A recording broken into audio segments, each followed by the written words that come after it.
खबरें जो हमें सीधा जोड़ती हैं आपसे, जिनका आपकी जिंदगी पर होता है सीधा असर। खबर का मतलब है एक भरोसा, और आपका भरोसा है हमारी जिम्मेदारी। ATL टीवी, भरोसा अलवर का।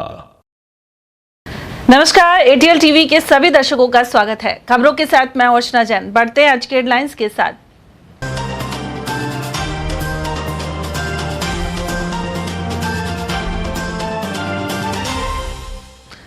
भानगढ़ में पुरातत्व विभाग द्वारा गेट नहीं खोलने पर श्रद्धालुओं ने किया प्रदर्शन। 18 साल से जारी दंडवत यात्रा में बाधा डालने से पनपा आक्रोश। सत्तारूढ़ दल में टिकट की खातिर एक अनार 100 बीमार के बने हालात। भाजपा कार्यालय पर टिकटार्थियों की लगी कतार। वहीं कांग्रेस में भी सर्वे का जारी है दौर। चुनाव के मद्देनजर आबकारी विभाग ने शराब की भट्टियां और हजारों लीटर वॉश की नष्ट। कई इलाकों में टीमों ने दी दबिश। और पेड़ पर लटकी मिली महिला की लाश और पीहर पक्ष ने हत्या के लगाए आरोप। अकबरपुर पुलिस ने आरोपी पति के खिलाफ शुरू की जांच।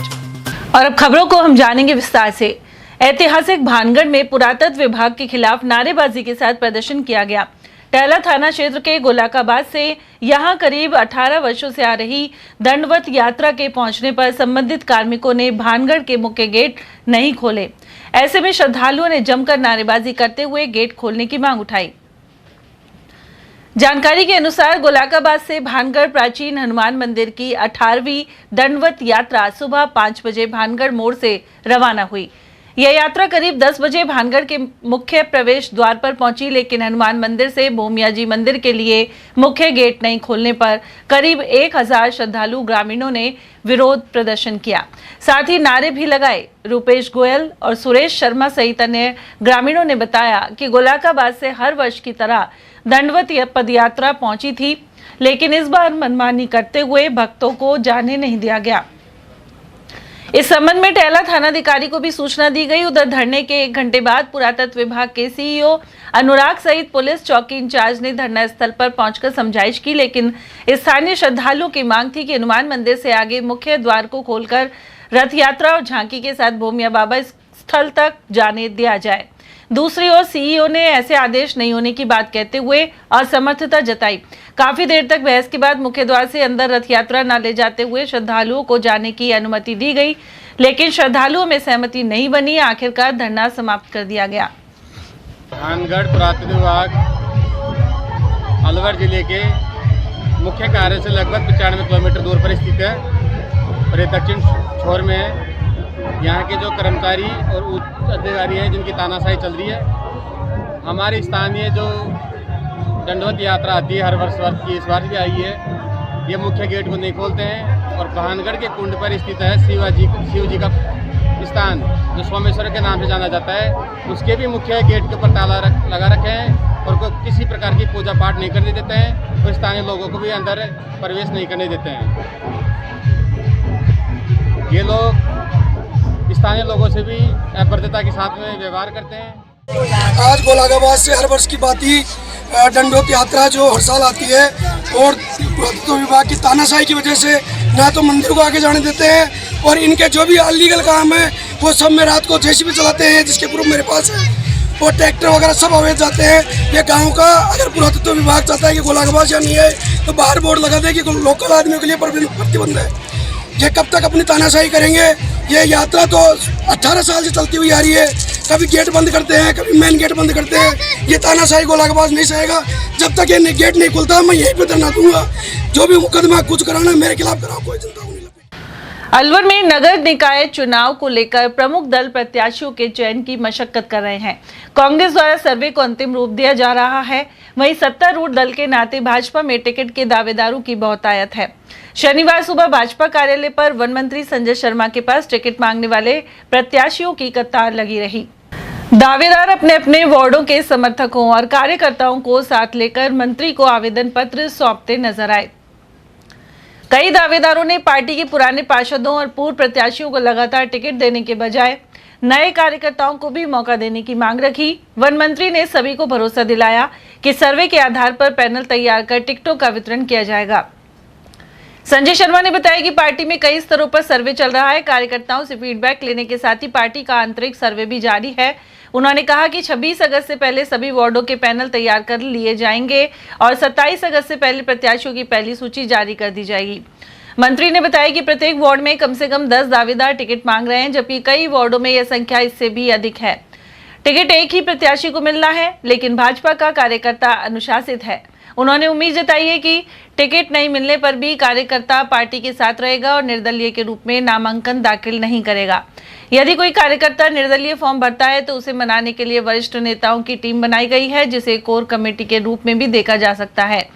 उन्होंने कहा कि भाजपा कार्यालय पर उमड़ी भीड़ और कार्यकर्ताओं के उत्साह को देखते हुए पार्टी को नगर निकाय चुनाव में बड़ी सफलता की उम्मीद है। पार्टी ने कोर कमेटी का गठन कर दिया है और प्रत्येक वार्ड में अलग अलग प्रभारी लगाए गए हैं। शहर विधायक एवं वन मंत्री संजय शर्मा ने दावा किया है कि इस बार अलवर नगर निगम में भाजपा का महापौर और उप महापौर बनेगा और पार्टी 2/3 बहुमत के साथ अपना बोर्ड बनाएगी। उधर सफाई भर्ती के मुद्दे पर संजय शर्मा ने कहा कि यह मामला लंबे समय से लंबित था। अब इस दिशा में सरकार ने प्रक्रिया आगे बढ़ाई है और 33 अभ्यर्थियों को नियुक्ति पत्र दिए जा चुके हैं। वहीं राजस्थान सरकार सड़क, पानी और बिजली जैसी मूलभूत सुविधाओं को लेकर गंभीरता से काम कर रही है। चुनाव को लेकर के जिस प्रकार का उत्साह नगर निगम अलवर, जो अलवर शहरी क्षेत्र है, उसमें देखने को मिल रहा है, निश्चित रूप से मुझे पूरा विश्वास है कि 21 सितंबर को महापौर भारतीय जनता पार्टी का बनेगा और उप महापौर भी भारतीय जनता पार्टी बनेगा। और मेरा ये मानना है कि 2/3 बहुमत के साथ अलवर नगर निगम का बोर्ड भारतीय जनता पार्टी बनाने जा रही है। कल विधानसभा स्थगित होने के बाद आज मैं जब अलवर आया और पार्टी कार्यालय सीधा आया तो जिस प्रकार का उत्साह कार्यकर्ताओं में देखने को मिला और विशेष रूप से आवेदन में पार्टी द्वारा 3 नाम मांगे गए हैं, खुद के अलावा 3 और नाम, और जिस तरह से हमारे प्रत्याशी आवेदनकर्ता जो नाम दे रहे हैं, निश्चित रूप से एक बहुत ही पारिवारिक और फ्रेंडली एटमॉस्फेयर में वो टिकट मांग रहे हैं। और यही भारतीय जनता पार्टी की कार्यकर्ता की खूबी है कि टिकट किसी को भी मिले, वो सब कमल के फूल के लिए काम करते हैं। और भारतीय जनता पार्टी के माननीय जिलाध्यक्ष जी द्वारा प्रदेश नेतृत्व के निर्देशानुसार जहां एक और कोर कमेटी का गठन किया गया है, चुनाव संचालन समिति का गठन किया गया है, साथ ही साथ जो चुनाव कार्यालय खुलेगा उसका कौन मुखिया होगा, चुनाव संचालन उस कार्यालय में कौन प्रमुख के नाते बैठेगा, वो नामों का चयन किया गया है। उसके साथ साथ वार्ड स्तर पर जो फार्म आ रहे हैं हमारे पास, उनके सर्वे के लिए कौन वरिष्ठ कार्यकर्ता जाएंगे, उसकी सूची भी माननीय जिलाध्यक्ष जी के द्वारा बना ली गई है और सार्वजनिक कर दी गई है। एक वार्ड को छोड़कर के दूसरे वार्ड में वो प्रमुख कार्यकर्ता जाएंगे। उसके साथ साथ अंदरूनी सर्वे और माननीय जिलाध्यक्ष जी के द्वारा किया जा रहा है। सर्वे के आधार पर जीतने वाले कार्यकर्ता को पार्टी टिकट देगी और साथ ही साथ जो प्रयास ये रहेगा, जो वर्ग जिसके लिए वार्ड आरक्षित है उसी को टिकट दिया जाए। लेकिन कई बार ऐसी परिस्थिति होती है कि जहां जीतने वाले कार्यकर्ताओं को तरजीह दी जाती है, लेकिन पार्टी की तरफ से प्रयास यही रहेगा कि जो वार्ड जिस वर्ग के लिए आरक्षित है उसको टिकट दी। देखा जाता है टिकट की घोषणा के बाद कुछ बागी होते हैं पार्टी से, उनको किस तरह से इस बार तैयारी की जा रही है पार्टी? देखिए, जिस तरह का फ्रेंडली एटमॉस्फेयर मैंने आज देखा है टिकट मांगने वाले कार्यकर्ताओं के बीच में, वो स्वयं खुद का आवेदन भी कर रहा है और 3 नाम का पैनल बना करके उसी वार्ड के कार्यकर्ताओं का दे भी रहा है। तो मुझे ऐसा महसूस होता है कि पार्टी नेतृत्व जो भी कार्यकर्ता को कमल का फूल लेकर के भेजेगा नगर निगम चुनाव के लिए, क्योंकि 65 वार्ड हैं, 65 प्रत्याशी को ही टिकट दी जाएगी। मांगने वाले हो सकता है कि 6500 कार्यकर्ता हों, लेकिन टिकट 65 कार्यकर्ताओं को ही मिलेगी। और जिस प्रकार से आगे बढ़कर के वो 3 नाम सुझा रहे हैं, मुझे लगता नहीं कि कोई कार्यकर्ता बागी होकर फार्म भरेगा। यदि फिर भी कोई भावनावश या भावुक होकर के फार्म भरेगा तो उसके लिए हमारे वरिष्ठ कार्यकर्ताओं की टोली माननीय जिलाध्यक्ष जी ने एक संचालन समिति और कोर कमेटी का निर्धारण किया है और वो कोर कमेटी उस कार्यकर्ता से बातचीत भी करेगी और समझाइश के आधार पर पहले प्रयास ये होगा कि वो फार्म ना भरे, और फार्म फिर भी भर देता है तो समझाइश के आधार पर प्रयास ये रहेगा कि अंतिम तिथि जो विड्रॉल की है वो फार्म अपना विड्रॉल करे। सर, एक नजारा यहाँ देखने को मिला है, कितने लोगों ने बायोडेटा दिया है? देखिए, जिस दिन चुनाव की घोषणा हुई थी उस दिन से ही हमारे जो जिला कार्यालय है अम्बेडकर नगर में, वहां आवेदन पत्र पार्टी के द्वारा देने शुरू हो गए थे और आवेदन पत्र जमा भी शुरू होने गए थे। मैं आज यहाँ आया हूँ, 3 दिन पहले जब रामचंद्र वोरा जी आए थे, जब उस मीटिंग में शामिल हुआ था, आज बड़ी संख्या में कार्यकर्ता हैं, लेकिन जो आवेदन करता है वो हमारे पार्टी के अलवर शहर के अंदर संगठनात्मक रूप से 4 मंडलों का कार्य क्षेत्र है और चारों मंडलों के हमारे जो माननीय अध्यक्ष हैं वो भी फॉर्म ले रहे हैं और माननीय जिलाध्यक्ष जी भी ले रखे हैं और माननीय जिलाध्यक्ष जी ने जिला कार्यालय पर 4 वरिष्ठ कार्यकर्ताओं को भी बैठा रखा है। जो भी व्यक्ति आवेदन करना चाहता है वो यहीं पे आवेदन ले और आवेदन यहीं जमा करा दे। और जहां तक संख्या की बात करी है, आज जिस प्रकार का उत्साह आपने देखा है, निश्चित रूप से बहुत बड़ी मात्रा में प्रत्येक वार्ड से कार्यकर्ता आवेदन कर रहा है। सर सबसे बड़ी अहम बात की अभी भी आवेदन करके गए हैं, क्या कहे तो अभी एक जो पार्षद अभी आपको देखिए, काफी नाराजगी आपसे हो रही थी। टिकट मांगने का अधिकार सबको है। भारतीय जनता पार्टी का कार्यकर्ता नाराज हो सकता है, लेकिन उसका मतभेद नहीं होता, मतभेद हो सकते हैं, मनभेद नहीं होता। और पार्टी का हमारा कार्यकर्ता है, बूथ पे काम करता है, उसको टिकट मांगने का अधिकार है और पार्टी सर्वे करेगी। सर्वे में उसका नाम आया तो पार्टी टिकट भी देगी, पार्टी उसके लिए प्रचार में भी जाएगी। मैं स्वयं भी हर 65 वार्डों में वोट मांगने जाऊंगा कार्यकर्ता का। यहाँ हमारी इच्छा अनिच्छा कुछ नहीं होती, पार्टी का हित ही सर्वोपरि है। पार्टी का नेतृत्व जो तय कर देता है वो सर्वोपरि है और हमारा प्रयास ये होगा कि 65 के 65 वार्डों में चयन निष्पक्ष हो और हर समाज को प्रतिनिधित्व मिले और हर कार्यकर्ता जीत करके नगर निगम में। सर तकरीबन मेरा ये मानना है कि जिस प्रकार से पार्टी गतिशील तरीके से काम कर रही है, 27 तारीख से निर्वाचन आयोग ने नामांकन की तिथि तय करी है और 31 तारीख तक अंतिम नामांकन की तिथि है और मेरा ये मानना है कि लगभग 26 तारीख तक उससे पहले माननीय जिलाध्यक्ष जी के नेतृत्व में, माननीय सांसद महोदय जी के दिशा निर्देशानुसार ये पैनल के अपने जो प्रदेश नेतृत्व है माननीय प्रदेश अध्यक्ष जी के पास जाएंगे और मेरा ये मानना है कि 26 तारीख से पहले पार्टी नेतृत्व पहली सूची जिनको कमल का फूल दे करके नगर निगम चुनाव के लिए वार्डवार प्रत्याशी का चयन करेगी, माननीय प्रदेश अध्यक्ष जी के नेतृत्व में वो पहली सूची जारी हो जाएगी। मैं गौरवशाली अपने आप को इस मायने में मानता हूं कि मैं उस पार्टी का कार्यकर्ता हूं जो संगठनात्मक रूप से, संख्यात्मक रूप से विश्व की सबसे बड़ी पार्टी है। हमको चुनाव की तैयारी करने की आवश्यकता नहीं पड़ती। हम 24 आवर्स 12 महीने चुनाव के लिए सदैव तैयार रहते हैं। हमारा ग्रास रूट तक संगठन है, बूथ लेवल तक हमारी इकाइयां हैं, पन्ना प्रमुख हमारे पास हैं। अब चुनाव आगाज, क्योंकि अचानक ही चुनाव का आगाज हुआ है, माननीय न्यायालय के आदेश पर चुनाव आयोग चुनाव करा रहा है और पार्टी हमेशा कैडर बेस्ड पार्टी है, संगठन ग्रास रूट तक है, हर बूथ में हमारे कार्यकर्ता है, तो चुनाव में हमें कोई परेशानी नहीं है। कमल का फूल क्योंकि घर घर तक पहुंचा हुआ है, इसलिए हमको चुनाव चिन्ह बताने की आवश्यकता नहीं है, केवल चेहरे की तलाश है। जो पार्टी चेहरा कमल का फूल लेके भेजेगी वो हमारा प्रत्याशी। उधर भाजपा ने नगर निगम के सभी 65 वार्डों में वार्ड प्रभारी नियुक्त कर दिए हैं। पूर्व महापौर घनश्याम गुर्जर को वार्ड नंबर 2 की जिम्मेदारी सौंपी गई है। इसके अलावा भाजपा के वरिष्ठ नेताओं और कार्यकर्ताओं को भी अलग अलग वार्डों की जिम्मेदारियां दी गई हैं। जिला अध्यक्ष अशोक गुप्ता ने बताया कि सभी वार्ड प्रभारी अपने अपने क्षेत्रों में संभावित प्रत्याशियों का सर्वे कर रहे हैं और हर वार्ड से 3-3 नामों का पैनल तैयार कर कोर कमेटी का सौंपा जाएगा। इस पैनल को प्रदेश नेतृत्व अंतिम रूप देगा। सामान्य सीटों पर सामान्य वर्ग के प्रत्याशी को लेकर भी पार्टी उचित मार्गदर्शन लेकर निर्णय करेगी। देखिए, अलवर नगर निगम के 65 वार्ड हैं और 65 वार्डों में हमने 65 प्रभारी लगा दिया है। चुनाव प्रबंधन समिति हमने बना दी है, कोर कमेटी हमने बना दी है। 65 प्रभारी जाकर के वार्डों में सर्वे करेंगे और सर्वे करके 3-3 का पैनल बनाकर लाएंगे। पैनल बनाने के बाद में वो पैनल को कोर कमेटी को देंगे।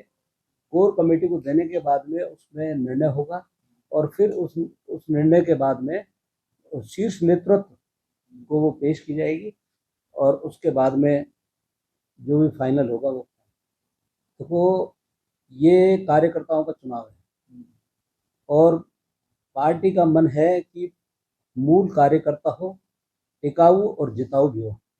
तो टिकाऊ और जिताऊ जब ही रहेगा जब उसमें जनता में उसका प्रभाव। वहीं चुनाव संयोजक केजी खंडेलवाल ने जिला अध्यक्ष अशोक गुप्ता की सहमति से वार्ड प्रभारियों की सूची जारी की है। इन वार्ड प्रभारियों को अपने निर्धारित वार्ड में सर्वे कर रिपोर्ट तैयार करने के निर्देश दिए गए हैं। यह रिपोर्ट पार्टी कार्यालय पर जमा करवाई जाएगी। उधर कांग्रेस भी वार्डों में रायशुमारी कर रही है। इसके बाद प्रत्याशियों के पैनल तैयार किए जाएंगे। इस दिशा में संबंधित प्रभारी सर्वे में जुटे हैं। कांग्रेस नेता अभय सैनी ने दावा किया है कि नगर निगम चुनाव में कांग्रेस का बोर्ड बनेगा। पार्टी के कार्यकर्ताओं में एकजुटता है, वहीं आमजन समस्याओं से परेशान है। सैनी ने कहा कि पूर्व केंद्रीय मंत्री जितेंद्र सिंह और नेता प्रतिपक्ष टीकाराम जूली के नेतृत्व में कांग्रेस लगातार आगे बढ़ रही है। नगर निगम चुनाव चल रहे हैं, अलवर में भी हो रहे हैं, और जिस तरह से कांग्रेस पार्टी और भाजपा दोनों ही चुनावी रणनीति पर काम कर रहे हैं। कांग्रेस पार्टी ने आपको 4 वार्डों में वार्डों का प्रभारी लगाया है। किस तरह के हालात हैं, किस तरह की रिपोर्ट है, कब तक देनी है, क्या जानकारी है? आपका बहुत बहुत धन्यवाद। निगम चुनाव के संदर्भ में आप आम जन तक बात पहुंचाते हैं। ये सत्य है कि मुझे पार्टी ने 4 वार्डों पर मेरे साथियों के साथ मुझे ऑब्जर्वर लगा के भेजा है। वहाँ हम ये जानकारी कर रहे हैं कौन व्यक्ति ऐसा है जो हमारी पार्टी का उचित उम्मीदवार बन सकता है और जिसके माध्यम से हम नगर निगम का चुनाव लड़के और आने वाले समय में नगर निगम का बोर्ड बना सकेंगे। जैसा आपने अभी पूछा था कि हालात क्या है, हालात तो आपको पता है। इस शहर के हालात क्या हो रहे हैं इस बारे में किसी को बताने की ज़्यादा आवश्यकता नहीं है, क्योंकि हम सब लोग वो लोग हैं जो शहर में निवास करते हैं और शहर के हालात से व्यक्तिगत हम एक दूसरे को कहें उसमें हमारी शर्मिंदगी महसूस होती है। हालात जिस तरह के हैं उससे ऐसा लगता है कि सरकार नाम की कोई चीज़ नहीं है। जैसा आप सोच रहे हो वैसा का वैसा वातावरण है। लोग आज की तारीख में त्राईमान है, नगर निगम नाम की कोई चीज़ नहीं है। पिछले दिनों में आपने भी महसूस किया होगा कुछ चीज़ें ऐसी थी जो आम जन के उपभोग के लिए नगर निगम में सुविधाएं उपलब्ध होनी चाहिए थी, जिनका कोई लेना देना नहीं है। भारतीय जनता पार्टी का कहीं नामो निशान नहीं है।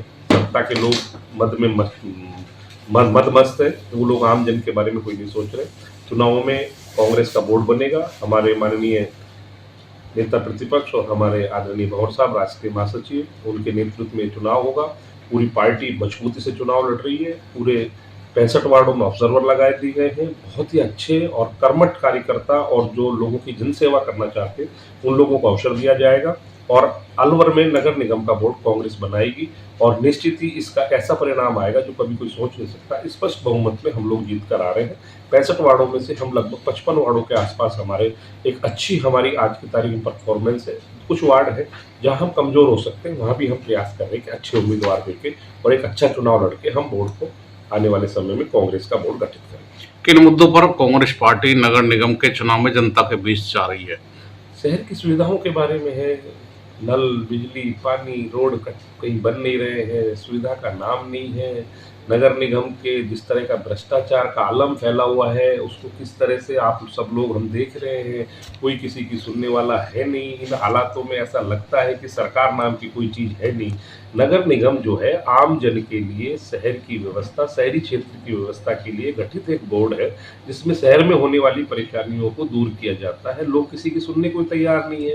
ये डबल इंजन की सरकार जो किसी को सुनने को तैयार नहीं है, डबल इंजन की सरकार की वजह से सारा मामला कैसा खराब हो रहा है आप सब देख रहे हैं। त्राईमान जनता इस बात का जवाब देगी और भारतीय जनता पार्टी की उल्टी गिनती चालू हो गई है और आप देखना यहाँ से ही कांग्रेस का दोबारा से शासन में आने का एक रास्ता तय होगा। और हमारे जो शीर्ष नेतृत्व है आदरणीय भंवर साहब, तो टीकाराम जूली जी, जिन्होंने टीकाराम जूली ने तो हमारे आपको पता है कि विधानसभा में सरकार के खिलाफ जितनी भी चीज़ें उनको कितनी मजबूती से उठाते हैं और भंवर जितेंद्र जी जो है राष्ट्र हित में जो काम कर रहे हैं उनके नेतृत्व में चुनाव होगा। भंवर जितेंद्र जी के राज्य में जब वो यहाँ मंत्री थे भारत सरकार में, जिस तरह का विकास हुआ उसके बाद इस शहर में कोई विकास नहीं हुआ। आने वाला समय हम सब लोगों ने मिलकर ये तय किया है कि हम अलवर में सुशासन स्थापित करेंगे, कांग्रेस का बोर्ड बनेगा।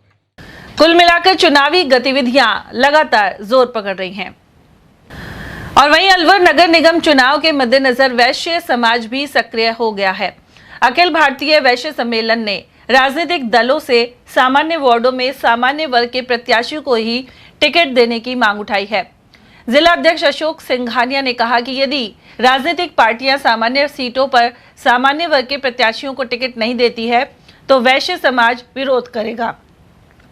साथ ही अपने प्रत्याशी को चुनाव मैदान में उतारकर उसे जिताने का प्रयास करेगा। और वहीं जिला निर्वाचन अधिकारी डॉक्टर आर्तिका शुक्ला ने अलवर नगर निगम सहित विभिन्न नगर पालिकाओं में पार्षद अध्यक्ष और उपाध्यक्ष पद के चुनाव के लिए रिटर्निंग अधिकारी एवं सहायक रिटर्निंग अधिकारी नियुक्त किए हैं। नगर निगम अलवर के लिए अतिरिक्त जिला कलेक्टर शहर को रिटर्निंग अधिकारी बनाया गया है, जबकि अन्य नगर पालिकाओं में संबंधित उपखंड अधिकारियों, सहायक कलेक्टर और तहसीलदारों को जिम्मेदारी सौंपी गई है। उधर जिला निर्वाचन अधिकारी डॉक्टर आर्तिका शुक्ला के निर्देशन में कलेक्ट्रेट सभागार में रिटर्निंग अधिकारी एवं सहायक रिटर्निंग अधिकारी का प्रशिक्षण आयोजित किया गया। इसमें संपूर्ण मतदान एवं मतगणना प्रक्रिया के बारे में विस्तार से जानकारी दी गई। एडीएम द्वितीय एवं प्रशिक्षण प्रकोष्ठ प्रभारी बीना मावर ने चुनाव को निष्पक्ष, स्वतंत्र और भय मुक्त ढंग से करवाने के निर्देश दिए। साथ ही आचार संहिता के प्रावधानों की सख्ती से पालना करवाने की भी हिदायत दी। इस दौरान मतदान प्रक्रिया के बारे में जानकारी देते हुए मतदान दल, प्रशिक्षण, रवानगी, मॉक पोल, डाक मतपत्र एवं टेंडर वोट के बारे में बताया गया। प्रशिक्षण में एडीएम शहर अंबालाल मीणा, उपखंड अधिकारी Madhav Bhardwaj, OSD election Aditi Varshney, UIT के उप सचिव जितेंद्र सिंह नरूका और तहसीलदार चुनाव शाखा अमित आदि मौजूद रहे। नगर निकाय चुनाव को देखते हुए अवैध शराब के खिलाफ आबकारी विभाग ने कई जगह दबिश दी। जिला आबकारी अधिकारी गौरव मनी जौहरी के निर्देशन में कुलभूषण मिश्रा के नेतृत्व में यह कार्रवाई की गई। आबकारी थाना रामगढ़, राजगढ़, अलवर पूर्व और अलवर पश्चिम की टीमों ने संयुक्त रूप से छापे मारे।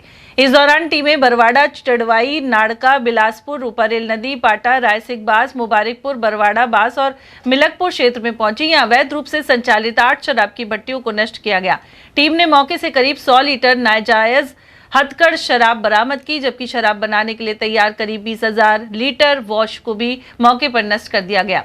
नगर निकाय चुनावों के मद्देनजर विभाग की इस कार्रवाई को अवैध शराब के कारोबार पर शिकंजा कसने की दिशा में महत्वपूर्ण माना जा रहा है। अकबरपुर थाना क्षेत्र के अहमदपुर गांव में शनिवार सुबह 32 वर्षीय महिला की लाश खेत में पेड़ से लटकी मिली। महिला द्वारा फांसी लगाकर आत्महत्या करने की बात कही जा रही है, लेकिन मृतका की बहन ने हत्या के आरोप लगाए हैं। सूचना पर पहुंची पुलिस ने शव को राजीव गांधी सामान्य चिकित्सालय पहुंचाया, जहां पोस्टमार्टम करवाया गया।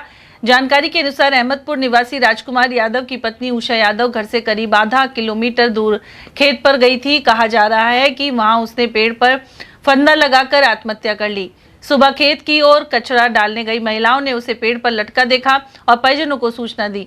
मृतका के देवर के अनुसार परिवार को उसके खेत पर जाने की जानकारी नहीं थी। बताया जा रहा है कि उषा का पति खेतीबाड़ी करता है और शराब का आदी है।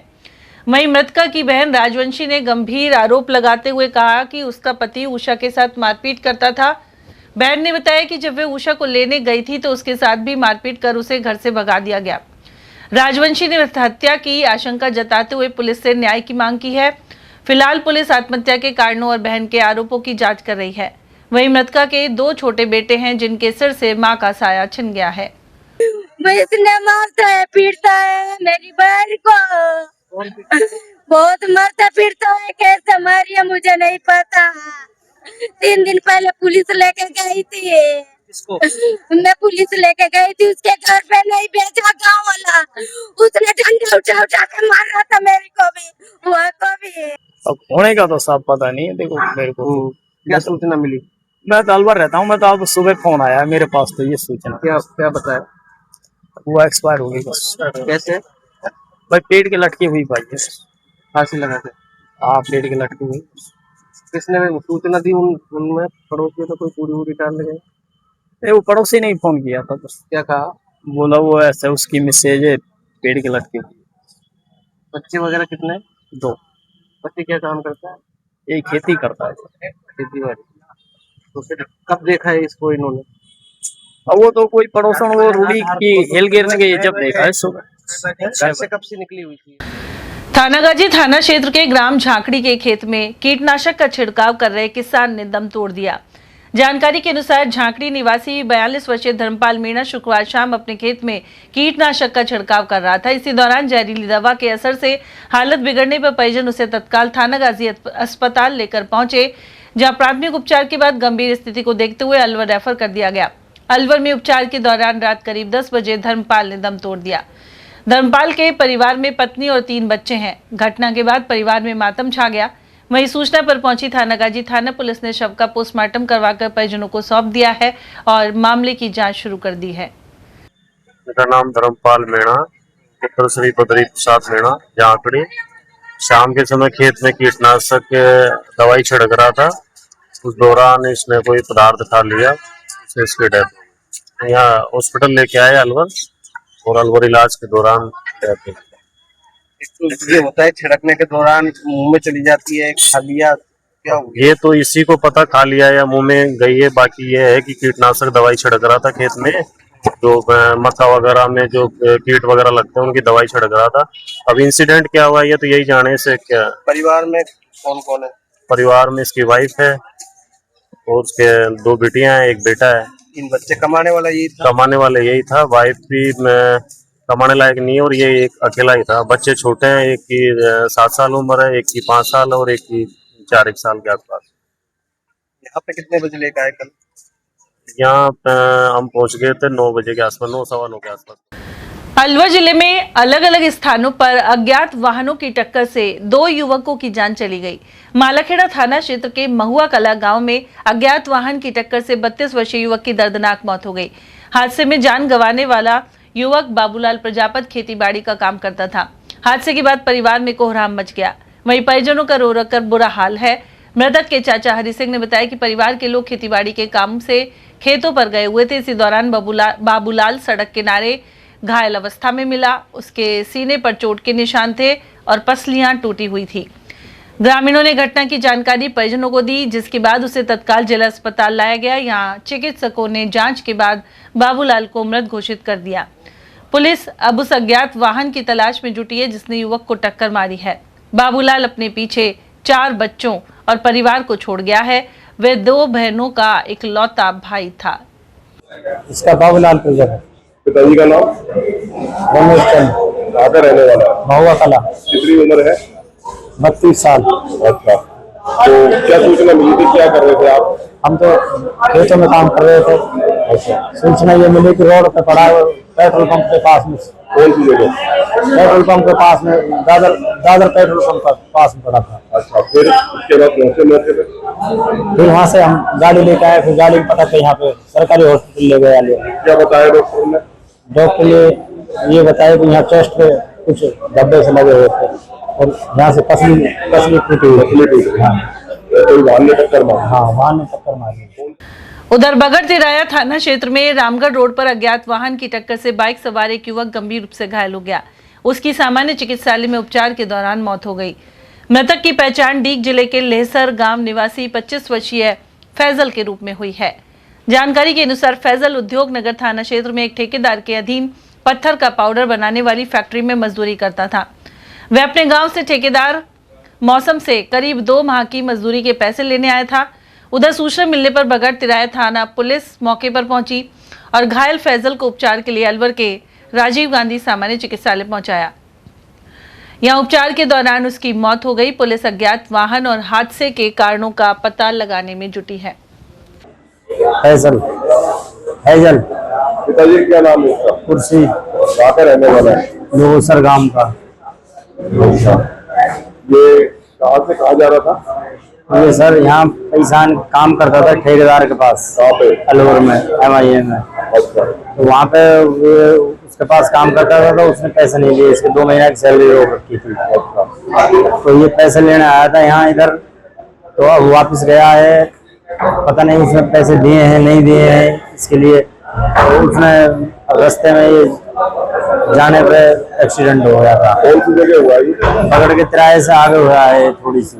रामगढ़ वाले रोड पे? हाँ, रामगढ़ वाले रोड पे हुआ है। तो वहाँ पे उसके वजह से इसका टक्कर मारी है। किसी पता नहीं है तो किस चीज ने टक्कर मारी है इसके लिए। आपको क्या सूचना मिली?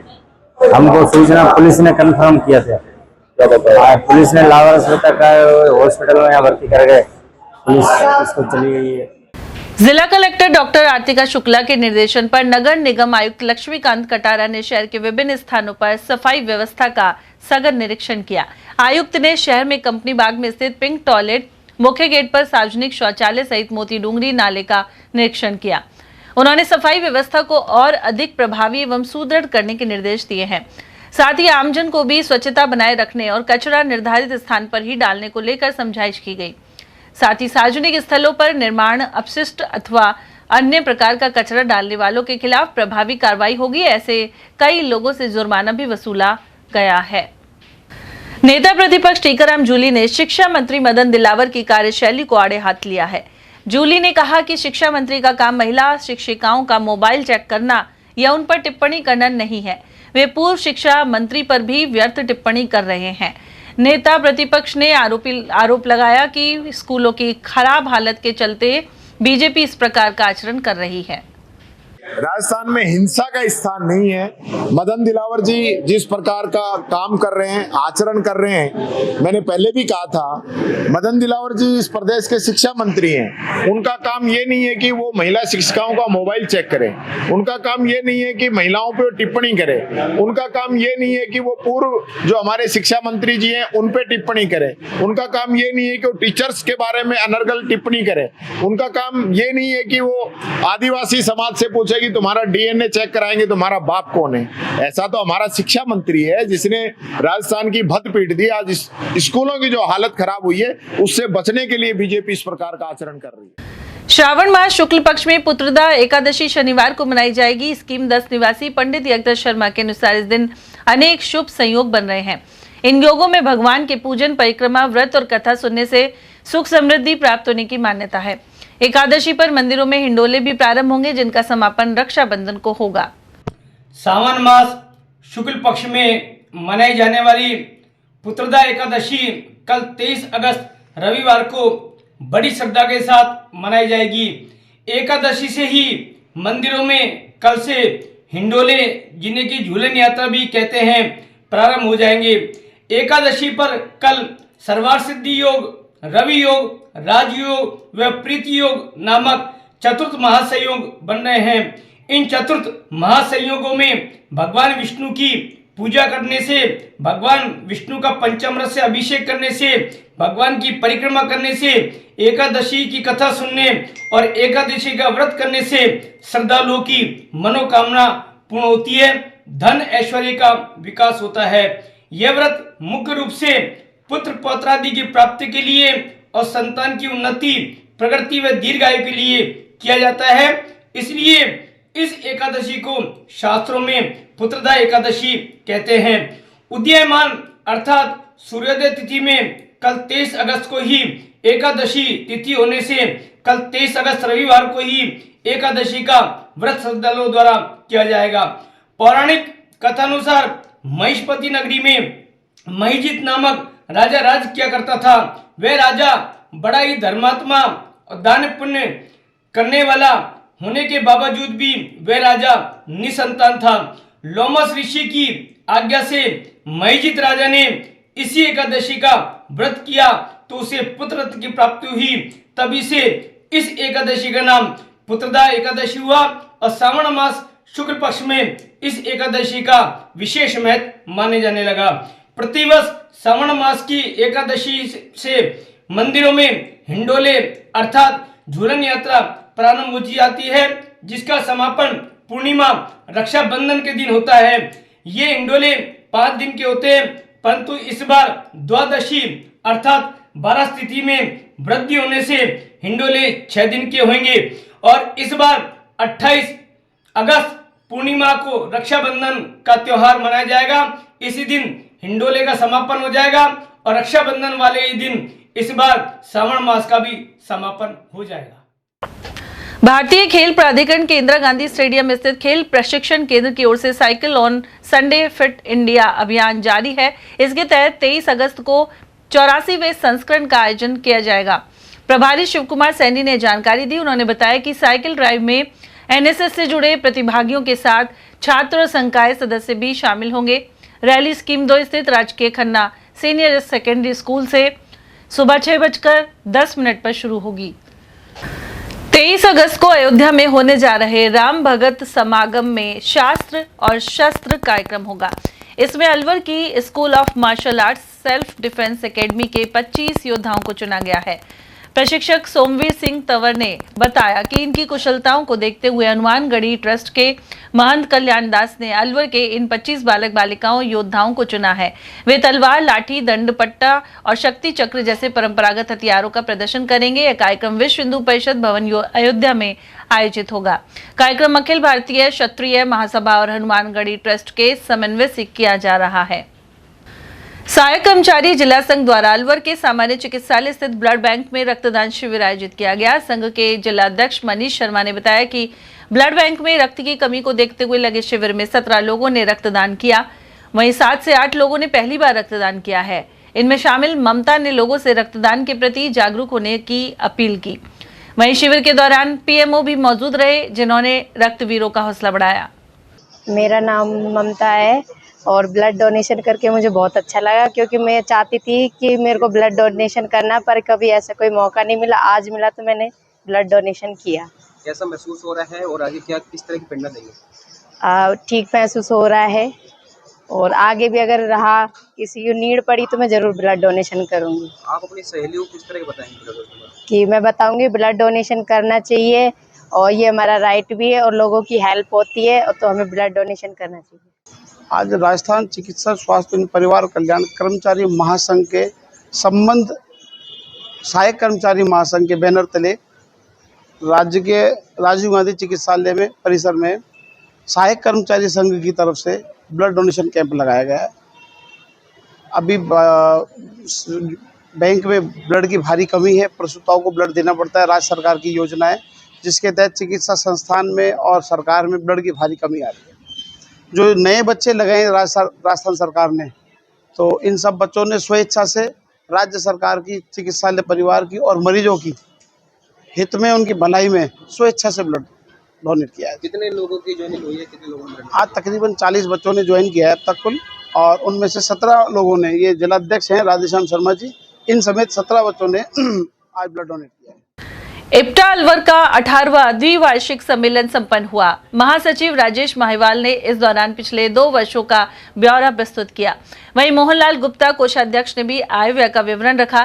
साथ ही कार्यकारिणी में सर्वसम्मति से कांति जैन को अध्यक्ष, महेंद्र सिंह उपाध्यक्ष, मोहनलाल गुप्ता कोषाध्यक्ष एवं अखिलेश कुमार को सह सचिव चुना गया। इसी तरह महासचिव पद के लिए चुनाव में राजीव शर्मा को 9 एवं विजयी रहे डॉक्टर सर्वेश जैन को 14 मत मिले।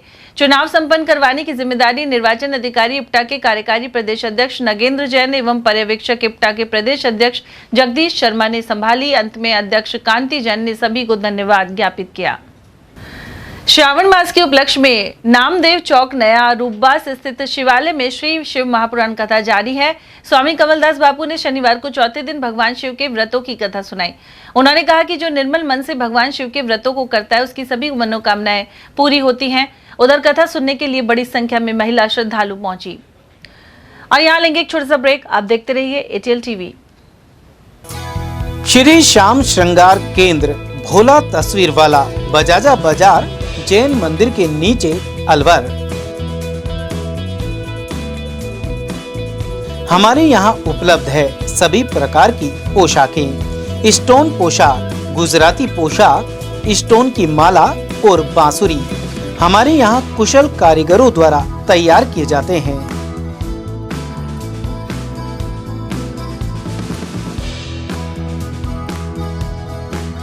आप सेवा का मौका अवश्य दें। श्री श्याम श्रृंगार केंद्र, भोला तस्वीर वाला, बजाजा बाजार, जैन मंदिर के नीचे, अलवर। संपर्क के लिए भोला तस्वीर वाला मोबाइल नंबर है 9251507196। कुणाल मोबाइल नंबर है 8955909829। फर्नीचर का 32 साल पुराना जाना माना नाम राहुल डेकोर। यहाँ आपकी लाडली बिटिया के लिए अथवा अपने घर के लिए सभी प्रकार का सागवान का फर्नीचर उपलब्ध है।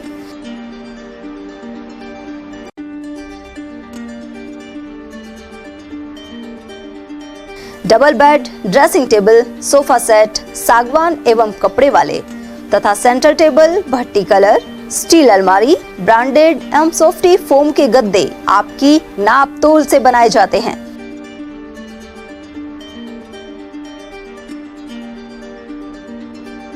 सभी सामान एक ही छत के नीचे उपलब्ध। हमारा पता है अलवर बोर्ड, जसवंत तिराहे से पहले, Kati Ghati, Alwar. Contact number 9414019769 and 9414019768। Break के बाद आप सभी का स्वागत है। बात करते हैं मालाखेड़ा की, जहां नगरपालिका बनने के बाद इस बार पहली बार चुनाव यहां होने जा रहे हैं। वहीं मतदाता सूची को लेकर आरोप लग रहे हैं। ग्रामीणों ने बताया कि कई वार्डों में एक ही मतदाता के नाम 2 बार मौजूद हैं। अनेक लोगों ने राजनीतिक दबाव के आरोप लगाते हुए वार्डों की सूची दुरुस्त कराने पर जोर दिया है। उधर उप निर्वाचन अधिकारी पिंकी गुर्जर ने बताया कि मतदाता सूची के पुनरीक्षण को लेकर निर्देशित किया गया है। साथ ही प्राप्त शिकायतों का समय पर निस्तारण किया जाएगा। इस कार्य में लापरवाही बरतने वाले कर्मचारियों के खिलाफ कार्रवाई होगी।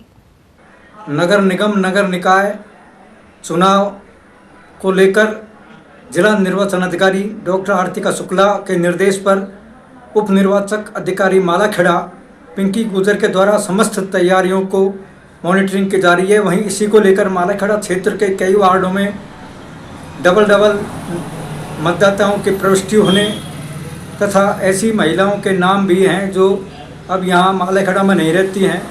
उनकी शिकायत भी उप निर्वाचन अधिकारी मालाखेड़ा एसडीएम पिंकी गुर्जर को की गई है और मतदाताओं ने ये मांग की है कि पारदर्शितापूर्ण चुनाव हो। इसके लिए ऐसे मतदाता जिनके डबल नाम है उन्हें हटाया जाए।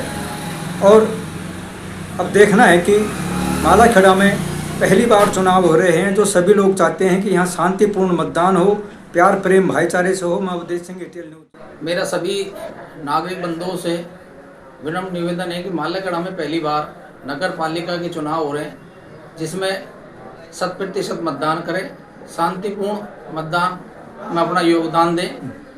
उसके साथ ही मैं वार्ड नंबर 14 का मतदाता हूँ। मालाखेड़ा नगर पालिका में अधिकांश देखने में आया है कि कई नाम एक ही वार्ड में डबल नाम लिखे हुए हैं, जिसमें मैंने देखने में पाया कि मालाखेड़ा के वार्ड नंबर 14 में 11 नाम डबल लिखे हुए हैं, 2 नाम बच्चियों के लिखे हुए हैं जिनकी शादी होगी। ऐसे ही अनेकों उदाहरण नगर पालिका के 20 वार्डों में पाए गए हैं। मेरी एसडीएम महोदय से विनती है कि चुनाव से पहले इन नामों की जांच करा के तुरंत प्रभाव से इनको हटाया जाए और मतदाता सूची को शुद्धिकरण किया जाए। नाम कौन सा? खुद को? मैं सुरज्ञान सिंह चौधरी वार्ड नंबर 14 का निवासी हूँ। मेरी मैडम से यही अपील है, इसे शीघ्र ही निस्तारित किया जाए। मालाखेड़ा नगर पालिका में वार्ड पार्षद चुनावों को लेकर चौपालों पर चर्चा तेज हो गई है। यहाँ 20 वार्डों में पार्षद पद के लिए चुनाव होना है। प्रबुद्ध वर्ग का कहना है कि वार्ड के लोग विकास के नाम पर वोट देना चाहते हैं। यहाँ हर वार्ड में टूटी हुई सड़कों, पानी की समस्या और साफ सफाई की समस्या मौजूद है। वार्ड के मतदाता चाहते हैं कि इन समस्याओं को प्राथमिकता से हल करने वाला व्यक्ति सामने आए। ऐसा व्यक्ति हो जो जाति पाति और धर्म के नाम पर गुमराह न करे, सभी को समान रूप से देखकर कार्य करे और पक्षपात न करे। सामान्य वर्ग के लिए आरक्षित वार्ड 9 के मतदाताओं ने इसी तरह की राय रखी। 9 नंबर वार्ड है के लिए उतर रहा हूँ। जो भी काम होगा उसमें बीच खेत रहूँगा और वोट मतदाता के बीच में रहूँगा। मेरा 9 नंबर वार्ड है और वार्ड में सफाई और पानी की समस्या अभी तक रहती आई है और हम ऐसे व्यक्ति को चुन के भेजेंगे जो हमारी इन समस्याओं का समाधान करवा सके। वर्तमान समय में जाति का ज़्यादा चल रहा है दौर, तो उस पर क्या कहेंगे आप? जाति से देंगे या अच्छे आदमी को चुनेंगे? अच्छे आदमी, जातिवाद का कोई मुद्दा नहीं है। जो आदमी अच्छा कार्य करवाएगा, अच्छा काम करेगा, उसको आगे देंगे। लोकल चुनाव में पार्टी से क्या कहना है? पार्टी जैसे लेना देना नहीं है, अच्छे आदमी को। बढ़िया। मालाखेड़ा उपखंड क्षेत्र के ग्राम मोहब्बतपुर में सुख समृद्धि, शांति और बेहतर बारिश के लिए धार्मिक आयोजन किया गया। ग्रामीणों ने यहां अनुष्ठान, हवन, महाआरती और सुंदरकांड का पाठ आयोजन किया। साथ ही मानसून की बढ़िया बारिश को लेकर ग्रामीणों ने इंद्रदेव से प्रार्थना की। साथ ही क्षेत्र में प्रेम और भाईचारा कायम रहने की कामना करते हुए सुंदरकांड का पाठ किया गया। श्रद्धालु जगदीश चौधरी और सतीश चौधरी ने बताया कि हवन पूजन के बाद सभी को प्रसाद वितरित किया गया। अलवर शहर के मालवीय नगर कच्ची बस्ती स्थित श्री रामदेव महाराज मंदिर में श्रावण मास शुक्ल पक्ष दशमी पर विशेष पूजा अर्चना का आयोजन किया गया। सेवक सूरज कुमार ने शंखनाद करते हुए धार्मिक आयोजन का शुभारंभ किया। इस दौरान आसपास के क्षेत्र के श्रद्धालु पहुंचे और रामदेव जी महाराज को प्रसाद अर्पित किया। ग्राम मिर्जापुर में बाड़े और पुश्तैनी रिहायशी जमीन पर जबरन कब्जा कर मंदिर बनाने और मारपीट की धमकी का मामला सामने आया है। पीड़ित शिवराम ने मालाखेड़ा एसएचओ को लिखित रिपोर्ट सौंपकर न्याय की गुहार लगाई है। रिपोर्ट के अनुसार प्रार्थी का एक खरीदशुदा बाड़ा और उसके पास पुश्तैनी रिहायशी जमीन मिर्जापुर में स्थित है। जमीन के पास उसके पिताजी का एक ज्योतिष का मंदिर भी स्थित है। आरोप है कि गांव के कुछ लोगों ने एक राय होकर प्रार्थी के बाड़े और जमीन पर कब्जा कर मंदिर में मिलाने और नया मंदिर बनाने की कोशिश की। विरोध करने पर मारपीट की गई। ऐसे में पीड़ित ने रिपोर्ट दर्ज कर कानूनी कार्रवाई की मांग उठाई है। उधर मालाखेड़ा थाना अधिकारी के अनुसार निष्पक्ष जांच कर पीड़ित को न्याय दिलवाया जाएगा। सर रामचरण नाम है साहब, पिताजी का नाम रतिराम है, गांव मिर्जापुर है और हमारे गेट पर कब्जा किया जा रहा है ज़बरदस्ती और आबादी की ज़मीन है और वहाँ पे जबरा जबरी माहौल ये बनाया जा रहा है कि इसको कब्जा लिया जाए, जबकि उनका कुछ वहाँ लेना देना नहीं है। चाहते हैं कि तुम यहाँ से निकल जाओ गांव में से और रोई मत, ज़मीन बाड़ी सब कुछ उगेला घाटा समाज से बाहर सब कुछ निकाल दो यहाँ से गुजारिश है कि हमें न्याय दिलाया जाए। हमारी पुलिस प्रशासन से एक और मांग है कि जिन असामाजिक तत्वों ने हमें गांव से अलग किया है उन पे कार्रवाई की जाए और मेरे परिवार को सुरक्षा दी जाए। अब नाम बोल रामनारायण, ग्राम मिर्जापुर। श्रावण मास में धवाला गांव से खाटू श्याम जी के लिए ध्वज यात्रियों का जत्था रवाना हुआ। यात्रा से पहले श्रद्धालुओं ने विधिवत पूजा अर्चना कर श्याम बाबा के जयकारे लगाए। इस दौरान भक्तों में खासा उत्साह नजर आया। भक्त जीतू नरुका ने बताया कि धवाला गांव से इस बार चौथी बार ध्वज यात्रा निकाली जा रही है। श्रद्धालु बिना रुके लगातार पदयात्रा करते हुए 24 घंटे के भीतर खाटू श्याम जी के दरबार में ध्वज चढ़ाएंगे। यात्रियों ने बताया कि वे खाटू श्याम बाबा से क्षेत्र में अच्छी बारिश की मनोकामना करेंगे। अकबरपुर क्षेत्र के माचाड़ी धाम में स्थित पापूजी महाराज के स्थान पर वार्षिक मेले की तैयारियां जोर शोर से चल रही हैं। मेले का आयोजन 23 और 24 अगस्त को किया जाएगा। श्रद्धालु सतीश कुमार ने बताया कि साहोड़ी से माचड़ी गांव तक रात्रि में रोशनी के लिए लाइटिंग की गई है। वहीं जगह जगह तोरण द्वार भी बनाए गए हैं और मेले परिसर में झूले भी लगाए जा चुके हैं। मंदिर कमेटी की ओर से हर वर्ष पापूजी महाराज का मेला आयोजित किया जाता है। मेले में क्षेत्र सहित आसपास के गांवों से बड़ी संख्या में श्रद्धालु पहुंचकर पापूजी महाराज का पूजन कर मन्नतें मांगते हैं। मेले में विभिन्न प्रकार की दुकानें, खाने पीने के स्टॉल्स और अन्य अस्थायी दुकानें भी सजाई जाती हैं। मेले को लेकर मंदिर कमेटी और ग्रामीणों द्वारा व्यवस्थाओं का अंतिम रूप दिया गया। इस दौरान बच्चू राम, शिवराम, दौलत राम प्रजापत, प्रभु रैबारी, छोटेलाल यादव और बंटी यादव आदि मौजूद रहे। पूर्व यातायात मंत्री डॉक्टर रोहिताश कुमार शर्मा ने चुनावी राजनीति, टिकट वितरण प्रक्रिया और सार्वजनिक जीवन में शुचिता को लेकर टिप्पणी की है। मीडिया से बातचीत करते हुए पूर्व मंत्री ने स्पष्ट कहा कि राजनीतिक दलों को चुनाव में योग्य, ईमानदार और स्वच्छ छवि वाले कार्यकर्ताओं को प्राथमिकता देनी चाहिए। डॉक्टर रोहिताश शर्मा ने चेताया कि यदि राजनीतिक दल सिद्धांतों और जनसेवा को दरकिनार कर पैसे के दम पर टिकट बांटेंगे तो इसके परिणाम बेहद घातक होंगे। ऐसे प्रतिनिधि चुनाव जीतने के बाद जनता के विकास कार्यों पर ध्यान देने के बजाय अपनी लागत वसूलने में लग जाएंगे, जिससे भ्रष्टाचार को बढ़ावा मिलेगा। उन्होंने कहा कि अच्छे और पारदर्शी लोगों के राजनीति में आगे आने से ही बेहतर परिणाम मिलेंगे और जन समस्याओं का स्थायी निराकरण भी हो पाएगा। चुनाव की प्रतीक्षा कई महीनों से थी राजस्थान में, परंतु निकाय चुनाव हो नहीं रहे थे। चुनाव की अनिवार्यता प्रदेश के हित में, राष्ट्र के हित में आवश्यक है, डेमोक्रेसी में तो होनी चाहिए। लेकिन दुर्भाग्य है कि राजस्थान सरकार डर रही थी कि राजस्थान में चुनाव कराने से परिणाम विपरीत आएंगे और इसलिए चुनाव को किसी न किसी बहाने से टाल रहे थे। खैर, देर आए दुरुस्त आए, अब चुनाव की घोषणा हुई है, कैंडिडेट सिलेक्शन कर रहे हैं, दोनों पार्टियां अपना अपना कर रही हैं। और मेरा तो एक ही सोच है, मेरे तो हमारे कोटपुतली जिले की जनता से, हमारे सारे जो विधानसभा क्षेत्र है कोटपुतली डिस्ट्रिक्ट के, सबसे मेरा निवेदन है कि योग्य व्यक्ति को चुनो, क्योंकि हमने पिछले अनुभवों में ये देखा है कि जनप्रतिनिधियों ने लूट खसोट इतनी की है कि ब्यूरोक्रेसी भी हाथ से निकल गई। ब्यूरोक्रेसी में भी वो प्रवृत्ति जो नेताओं की प्रवृत्ति थी वो ब्यूरोक्रेसी में घुस गई। आज अधिकारी पैसे मांगते हुए शर्माता नहीं, ऐसे पैसे मांगता है जैसे भैंस बेच के पैसे ले रहा है, इतना रिश्वत का बोल मांगा है। तो इन सब चीज़ों को समाप्त करने के लिए जनता को चाहिए सोच समझकर जात बिरादरीवाद से ऊपर उठ करके अच्छे लोगों को वोट दें। रहा सवाल पार्टियों का, तो पार्टियां जिस तरह से भारतीय जनता पार्टी का जहाँ तक सवाल है, इसमें इंटरनल डेमोक्रेसी पहले होती थी और हमने सुना है, अटल बिहारी वाजपेयी को सुना है, हमने भैरव सिंह शेखावत को सुना है, आडवाणी जी को भी सुना है। ये कहता है कि हमारी पार्टी और पार्टियों से भिन्न है, हमारे विचारधारा खुलकर डिस्कस होता है और फिर हम उस पर एक साथ काम करते हैं। आज तो उल्टा हो गया, भारतीय जनता पार्टी में पूरे देश का बागडोर 2 आदमियों के हाथ में, 2 गुजरातियों के हाथ में है और किसी को बोलने का अधिकार नहीं। ये जरूर है कि इन्होंने धन बल के हिसाब से, डंडे के हिसाब से कांग्रेसियों को बड़ी संख्या में, जो कांग्रेस के कार्यकर्ता नेता थे, मैं नहीं कहता कि वो ईमानदार थे, उन्होंने भी लूट खसोट तो की थी पर इतनी नहीं जितनी आज हो रही है।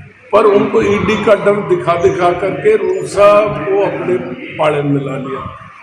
अब जो बीजेपी जो दम भरती थी कि हमारे पास ऑनेस्ट कार्यकर्ता है, वो नीचे रह गए और भारत जो कांग्रेस पार्टी के जो भ्रष्ट कार्य लोग थे उन सबको बीजेपी में शामिल हो गए, रुपया दे दिया, पैसा दे दिया, मतलब उधर लूटा हुआ माल भी बीजेपी ने खींच लिया।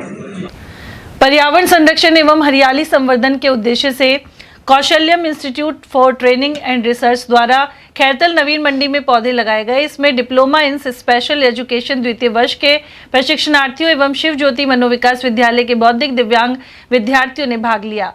पौधरोपण कार्यक्रम पर्यावरणविद रमेश चंद्र गुप्ता के नेतृत्व में आयोजित हुआ। गुप्ता ने पर्यावरण संरक्षण, वृक्षों के महत्व, जल संरक्षण और बढ़ते प्रदूषण को रोकने में पेड़ पौधों की भूमिका के बारे में विस्तार से जानकारी दी। कार्यक्रम के दौरान बौद्धिक दिव्यांग विद्यार्थियों को जिला कलेक्टर कार्यालय परिसर का भ्रमण करवाया गया। इस अवसर पर पंडित छीतरमल लाटा वेलफेयर सोसाइटी के निदेशक डॉक्टर प्रभाकर शर्मा, शिव ज्योति मनोविकास विद्यालय के विशेष शिक्षक पवन कुमार और शब्बीर खान आदि उपस्थित रहे। आगामी नगर निकाय चुनाव को लेकर भाजपा ने अपनी चुनावी तैयारियां तेज कर दी हैं। इसी क्रम में राजगढ़ में भाजपा पालिका चुनाव कार्यालय का उद्घाटन किया गया। साथ ही विधानसभा कार्यकर्ता सम्मेलन आयोजित हुआ। इसकी अध्यक्षता भाजपा मंडल अध्यक्ष प्रकाश दीक्षित ने की। कार्यक्रम में निकाय चुनाव प्रभारी एवं पूर्व राज्यसभा सांसद राजकुमार वर्मा और भाजपा प्रत्याशी रहे बन्ना राम मीणा आदि मौजूद रहे। साथ ही लक्ष्मणगढ़ मंडल अध्यक्ष संजीव कटारा, अशोक बजाज, सत्येंद्र सैनी, सुरेश खोड़ा, बाबूलाल शर्मा, शेखर तमोली, प्रमोद शर्मा, शिवसैनी, विष्णु जांगिड़ और मुन्ना लाल लखपति आदि की उपस्थिति रही। कार्यकर्ता सम्मेलन के माध्यम से भाजपा ने आगामी निकाय चुनाव को लेकर संगठनात्मक तैयारियों को गति देने और बूथ स्तर तक कार्यकर्ताओं को सक्रिय करने का संदेश दिया। निकाय चुनाव का जैसे कि आपको मालूम है कि घोषणाएं होने के बाद और घोषणा होने से पहले भी भारतीय जनता पार्टी का कार्यकर्ता और बूथ लेवल तक हमारी स्थिति पहले से भी मजबूत होती है, क्योंकि हमारा कार्यकर्ता पूर्ण रूप से समर्पित भावना से कार्य करता है।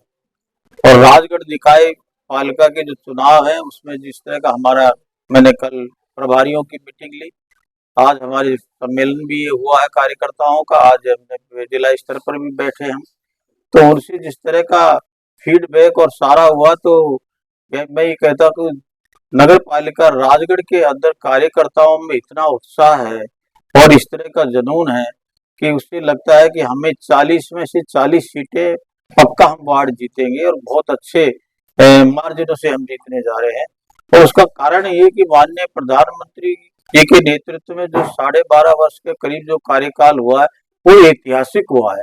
उन्होंने जो कार्य किया हर वर्ग के लिए, चाहे युवा वर्ग है, महिला है, चाहे किसान वर्ग है, तो जो गरीब वर्ग है, उनकी सब वर्ग के लिए है। और देश के अंदर जो हमारा स्थान बना है आर्थिक रूप से भी और इंफ्रास्ट्रक्चर जिस तरह का पूरे भारत में हुआ है। और बड़ौदा में के समीपवर्ती ग्राम मूनपुर की बजरंग वाटिका में महंत विष्णुगिरी एवं ग्रामीणों द्वारा श्री शिव महापुराण कथा आयोजित हो रही है। इसमें श्रद्धालुओं की भीड़ उमड़ रही है। कथावाचक पंडित नरेश शरण महाराज ने माता पार्वती की विदाई, गृहस्थ धर्म, भगवान कार्तिकेय एवं भगवान गणेश के जन्म और उनके चरित्र से जुड़े प्रसंगों का भावपूर्ण वर्णन किया। उन्होंने कहा कि परिवार में आपसी प्रेम, विश्वास और संस्कारों के साथ कर्तव्यों का निर्वहन करना ही सुखी गृहस्थ जीवन का आधार है। वहीं भजनों एवं संगीत में प्रस्तुति के बीच श्रद्धालुओं ने भगवान शिव, माता पार्वती और गणेश जी के जयकारे लगाए। श्री शिव महापुराण कथा का समापन 26 अगस्त को हवन यज्ञ एवं पूर्णाहुति के साथ होगा। इसके बाद श्रद्धालुओं के लिए विशाल भंडारे का आयोजन किया जाएगा। बड़ौदा में क्षेत्र के बाईगाबास गांव में शनिवार को निर्माणाधीन मकान की छत अचानक गिरने से बड़ा हादसा हो गया। हादसे के दौरान मकान की बीम सहित छत की पट्टियां नीचे आ गिरी। गनीमत रही कि छत डालने के कार्य में लगे मजदूरों के समय रहते नीचे कूदकर अपनी जान बचा ली। हालांकि छत से कूदने के दौरान ठेकेदार सहित 6 लोग घायल हो गए। जानकारी के अनुसार गांव के निवासी शीशराम के मकान का निर्माण कार्य चल रहा था। करीब 2 दिन पहले मकान के ढांचे पर टाइम बीम डालकर उसके ऊपर छत की पट्टियां रखी गई थी। इन पट्टियों पर छत डालने का कार्य किया जा रहा था कि इसी दौरान अचानक बीम सहित पूरी छत नीचे गिर गई। उधर मकान मालिक शीशराम ने आरोप लगाया कि सीमेंट की गुणवत्ता में कमी के चलते मकान के पिलरों में दरारें आने लगी थी। उन्होंने मामले की शिकायत संबंधित सीमेंट कंपनी के उच्चाधिकारियों से की थी, जिसके बाद कंपनी की टीम मौके पर भी पहुंची, लेकिन उन्हें कोई ठोस आश्वासन नहीं मिला। हादसे में लाखों रुपए का नुकसान होने का आरोप लगाते हुए शनिवार दोपहर बाद ग्रामीणों ने सीमेंट कंपनी के खिलाफ विरोध प्रदर्शन किया। हमारे मकान गिर को हमको न्याय दे दियो। अल्ट्राटेक सीमेंट से बहुत मेहनत से कमाई अब बनाया हमने थी। बच्चा ने मेहनत से कमाई कर करके मकान बनाया, सारा डैश में सो गो अल्ट्राटेक सीमेंट की वजह से। अब कुछ कार्रवाई करनी पड़ेगी। हमने भाई हमारा गांव है, मैं मकान को काम चालू कर रहा को बड़ौदा से मैंने सीमेंट मंगाई अल्ट्राटेक। अब क्या कमी आई है सीमेंट में, मकान पूरा ढहस गया। और अल्ट्राटेक वाले के पास कॉल कर रहे हैं हम, वो कॉल उठा नहीं रहे, उठा रहे तो उल्टा जवाब दे रहे हैं। हमारी गुहार है कि हमको न्याय मिलना चाहिए। कितना नुकसान हो गया? नुकसान का हम अंदाजा नहीं लगा सकते। ऐसी क्या आपको क्या पता कि भाई सीमेंट में ही कमी है? सीमेंट में पकड़ नहीं है ना। मैं इसके मकान का जो काम चल रहा है, मैं हूँ बेलदार और मेरा मिस्त्री है जो साइड में बैठा हुआ है। जो कल इसका जो काम चल रहा था, लास्ट फाइनल छत की लास्ट का जो काम था, जो घोल हो रहा था, उसके बाद में छत धीरे धीरे जाने लगी और हम लोगों को 7-8 जनों को कूदना पड़ा नीचे। तो मेरे पाँव में लगी थी, कई उनके हाथ पैरों में लगी है, कोई के सिर में चोट आई है और उसके कारण हम बचे हैं। अगर कूदते नहीं तो शायद हम एक आधों की मौत हो जाती। तो इसके कारण हमारा जो नुकसान हुआ है करीबन 20-25 लाख का कम से कम नुकसान हुआ है। हमने मकान का कार्य चालू किया है, तो हम बड़ौदा मेव से सीमेंट अल्ट्राटेक लेके आए हैं। तो अल्ट्राटेक सीमेंट से हमने काम चालू किया है, तो उससे हमारा मकान का पूरा छत हो गई है, पूरा दीवार हो गई है और बीम हो गई कंप्लीट। तो अचानक जब वो छत कंप्लीट हो गई तो वह मकान पूरा बीमों के द्वारा खिंचाव करने के बाद वो मकान ढह गया है और पूरा मकान क्षतिग्रस्त हो गया है। तो हमको ऐसा लग रहा है कि कोई कमी हमारे इस अल्ट्राटेक एजेंसी सीमेंट की है।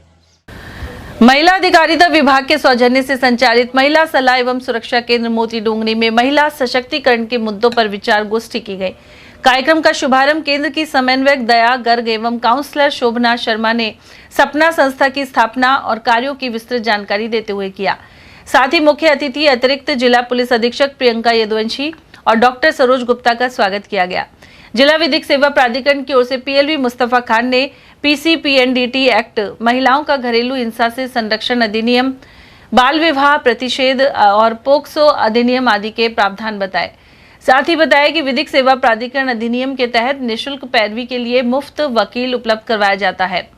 वहीं अतिरिक्त जिला पुलिस अधीक्षक प्रियंका यदुवंशी ने साइबर अपराध से बचाव के टिप्स दिए। इसी तरह डॉक्टर सरोज गुप्ता ने खानपान से होने वाली बीमारियों पर जानकारी दी। कार्यक्रम में नेक कमाई समूह से जुड़े दौलत राम हजरती और धर्मेंद्र अदलखा सहित पत्रकार ज्योति शर्मा मौजूद रहे। अंत में समन्वयक दया गर्ग ने सभी का आभार व्यक्त किया। बुर्जा से मेहंदीपुर बालाजी के लिए 31वीं पदयात्रा शनिवार को रवाना हुई। पदयात्री 23 तारीख की रात्रि मेहंदीपुर बालाजी पहुंचेंगे। इस जत्थे में 25 श्रद्धालु शामिल हैं। सुबह हनुमान चालीसा के पाठ के साथ इनकी रवानगी हुई। इस दौरान जितेंद्र प्रधान, मिश्रीलाल, लालचंद, संजय, विष्णु, मनोज, झम्मन, अभिषेक और रोहित आदि भक्त शामिल थे। यह श्रद्धालु 24 अगस्त को झाजू रामपुर शिवजी के दर्शन करके वापस लौटेंगे। जय बालाजी महाराज। ये बालाजी पद यात्रा सन 1995 से और ये 2026वीं पद यात्रा 31वीं पद यात्रा है जो बुर्जा ग्राम से मेहंदीपुर बालाजी के लिए प्रस्थान करती है। ये 22/8/2026 को सुबह 5 बजे रवाना होकर 23 तारीख की शाम को बालाजी धाम पहुंचकर झंडे को बालाजी महाराज के दरबार पर चढ़ाया जाएगा। कांग्रेस नेता अभय सैनी ने आरोप लगाया है कि अलवर नगर निगम में वाल्मीकि समाज के लोगों को सफाई कर्मी के पद पर नियुक्ति नहीं मिल पा रही है, जबकि सभी को नियुक्ति पद देकर ज्वाइनिंग करवानी चाहिए। सैनी ने कहा कि शहर में सफाई कर्मियों की जरूरत है। इनकी कमी के कारण अनेक स्थानों पर कचरे के ढेर लगे हैं। साथ ही जगह जगह ऑटो टिपर भी नहीं पहुंच पा रहे। ऐसी स्थिति में भी नए सफाई कर्मी नहीं लगाए जा रहे हैं। सर, अलवर में जिस तरह से हालात हैं, अलवर शहर पूरी तरह से गंदगी से परेशान है, सफाई नहीं हो रही है और कई बार वाल्मीकि समाज के सफाई कर्मी हड़ताल कर चुके हैं, लेकिन मंत्री की कोई सुन नहीं रहा है। मंत्री ने कलेक्टर के खिलाफ बोला, धरना दिया, लेकिन धरना समाप्त भी हो गया मंत्री का। मंत्री के धरने के बावजूद भी जो भर्ती प्रक्रिया पूरी नहीं हुई और कुछ लोगों को वाल्मीकि समाज के सफाई कर्मी के पद पर जो भर्ती की प्रक्रिया भी हुई तो उनको ज्वाइनिंग नहीं हो रही और वो फिर आंदोलन कर रहे हैं और शहर की हालत खराब होते जा रहे हैं। बारिश का मौसम है, कांग्रेस के वरिष्ठ नेता हैं, क्या प्रतिक्रिया है? आने वाले समय में सत्ता का परिवर्तन है। जो चीज आप बता रहे हो वो आम जन तक पहुंच चुकी है। शासन नाम की कोई चीज नहीं है। आज की तारीख में प्रजातंत्र कहीं धूमिल होता नजर आ रहा है। इस प्रजातंत्र को बचाने के लिए, संविधान को बचाने के लिए, शहर के लोगों को उचित व्यवस्थाएं देने के लिए, शहर को सुंदर और सुगम बनाने के लिए ही अलवर का मतदाता इंतजार कर रहा है। नगर परिषद के चुनाव में इसका वो जवाब देंगे और निश्चित ही अलवर में आने वाले समय में निगम जो है वो कांग्रेस के हाथों में जाएगा। कांग्रेस का बोर्ड बनेगा, आम जन की सुविधा के लिए कार्य किया जाएगा और जिस तरह का इन लोगों ने राज्य की नाटक बना रखा है राज्य को, उसको बताएंगे कि किस तरह से सत्ता चलती है। पूर्व में भी नगर निगम में कांग्रेस के शासन रहे, उस समय आम जन को कितनी सुविधाएं रही और आने वाले समय में जब हमारा बोर्ड बनेगा, जब निश्चित अलवर के लोगों को उसका लाभ मिलेगा। अलवर सुंदर होगा, स्वच्छ होगा और अलवर आने वाले समय में स्वच्छता के पायदान पर वास्तविक स्थिति पर 1 नंबर पे आएगा, कागजों में नहीं। आम जनता जब बोलेगी, अलवर की जनता बोलेगी, तब ये मानना कि वास्तव में कांग्रेस का बोर्ड बनने के बाद कितना लाभ है। सर, मुख्यमंत्री प्रधानमंत्री कहते हैं मैं ऐतिहासिक नौकरियां दी हैं और बड़े स्तर पर रोजगार दिया। ये वाल्मीकि समाज की भर्ती नहीं कर पा रहे। 6 महीने से कलेक्टर साहब को और आयुक्त को मंत्री हमारे शहर विधायक संजय शर्मा आग्रह कर रहे हैं, निवेदन कर रहे हैं, उनकी कोई सुन नहीं रहा है मंत्री जी की। अब वो लगता है ऐसा तो पहली बार हुआ है कि मंत्री की कलेक्टर और RS अधिकारी नहीं सुन रहे हैं और सफाई के वाल्मीकि समाज के कर्मचारियों की भर्ती नहीं हो पा रही। अब ये तो मंत्री जी को सोचना चाहिए कि उनको अगर उनकी कोई नहीं सुन रहा है, शासन में नहीं चल रही है, तो उनको ऐसा पद कर रखने से भी क्या फायदा है। और जिस तरह का वातावरण है, मंत्री जी खुद बहुत समझदार हैं, पार्टी में निचले स्तर से उन्होंने भी काम किया था। शासन के खिलाफ जब समय था तब भी वो पार्टी में काम करते थे। आज उन्हें शासन करने का अवसर मिला है, तब भी अगर वो शहर का विकास नहीं कर पाते और इस राजतंत्र में अगर कोई उनकी नहीं सुन रहा है तो क्यों उस पद के प्रति वो लटके रहे, क्यों चिपके रहे जिस पद से वो आम लोगों की सेवा नहीं कर सकते हो। क्योंकि पद तो इसीलिए मिलता है, शासन में, प्रजातंत्र में लोगों की सेवा करने के लिए जाया जाता है। तो अब ये तो मंत्री जी जवाब दे पाएंगे कि उनकी। माधोगढ़ स्थित श्री भोमियाजी महाराज मंदिर से तृतीय बस तीर्थ यात्रा रवाना हुई। 4 दिवसीय इस धार्मिक यात्रा में माधोगढ़ सहित आसपास के ग्रामीण क्षेत्रों के श्रद्धालु शामिल हैं। यात्रा पर रवाना होने से पहले श्रद्धालु श्री भोमियाजी महाराज मंदिर पहुंचे और पूजा अर्चना की। बस यात्रा में शामिल श्रद्धालु 4 दिनों के दौरान राजस्थान के प्रमुख धार्मिक स्थलों के दर्शन करेंगे। इनमें पुष्कर, सवाई भोज, देवमाली, मालासेरी, डूंगरी, भीलवाड़ा, सांवरिया सेठ, चित्तौड़गढ़ और वीर तेजाजी मंदिर, खारनालियां शामिल हैं। यात्रा में शामिल ग्रामीणों ने बताया कि धार्मिक स्थलों की यात्रा से मन को शांति और आध्यात्मिक ऊर्जा मिलती है। उधर यात्रा से जुड़े खुशी राम सागल ने बताया कि उधर बस के रवाना होते समय धार्मिक जयकारों से मंदिर परिसर गूंज उठा। पूर्व केंद्रीय मंत्री एवं कांग्रेस के वरिष्ठ नेता जितेंद्र सिंह के शनिवार को अलवर पहुंचने पर उनसे मिलने बड़ी संख्या में नगर निकाय चुनाव के दावेदार पहुंचे। अलवर नगर निगम के 65 वार्डों से टिकट के इच्छुक नेताओं और कार्यकर्ताओं ने अपनी दावेदारी पेश की और आवेदन जमा किए। इस दौरान रायशुमारी भी की गई। वहीं पार्टी नेताओं ने कहा कि टिकट किसी नेता की पसंद के आधार पर नहीं बल्कि जिताऊ को दिया जाएगा। साथ ही पार्टी की विचारधारा से जुड़े कार्यकर्ता को प्राथमिकता दी जाएगी, स्थानीय चेहरे को प्राथमिकता मिलेगी और एक परिवार से एक व्यक्ति को टिकट मिलेगा। वहीं करीब 75% टिकट युवाओं को दिए जाएंगे। उन्होंने प्रदेश की सभी नगर निगम और नगर पालिकाओं में कांग्रेस के बोर्ड बनाने का दावा किया। साथ ही भाजपा सरकार पर जमकर हमला बोला। कांग्रेस नेताओं ने आरोप लगाया कि अलवर में विकास की गति धीमी है और जगह जगह जन समस्याएं व्याप्त हैं। वहीं प्रधानमंत्री से लेकर मुख्यमंत्री तक ने चंबल के पानी और ईआरसीपी पर बड़े बड़े दावे किए, लेकिन जनता को अभी तक अपेक्षित लाभ नहीं मिल पाया है। अलवर के लोगों ने 3 साल से ये शासन भी देख लिया। 2 मंत्री हैं।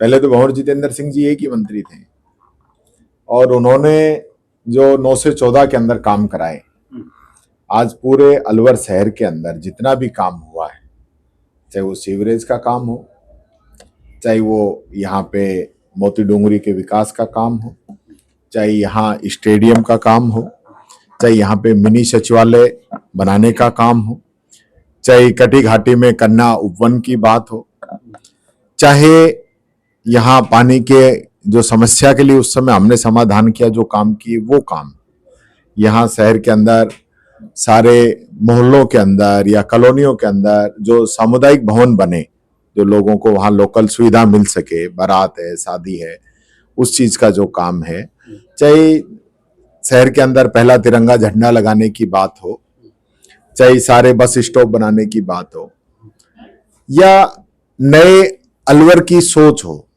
वो सब आदरणीय भंवर जितेंद्र सिंह जी ने उस समय प्लान किया था। पटरी पार और पटरी के इस पार एक कॉन्सेप्ट था अलवर के अंदर, लोग उधर जाना नहीं चाहते थे। आधा फ्लाईओवर होता था जो दाऊदपुर फाटक और इसको जोड़ता था आधी तरफ मंडी की तरफ, उस आधे को भी पूरा करने का काम किया और उसके साथ 6 फ्लाईओवर बनाने का काम किया। आज पूरा शहर जो है इधर का भी और उधर का पूरा जुड़ा।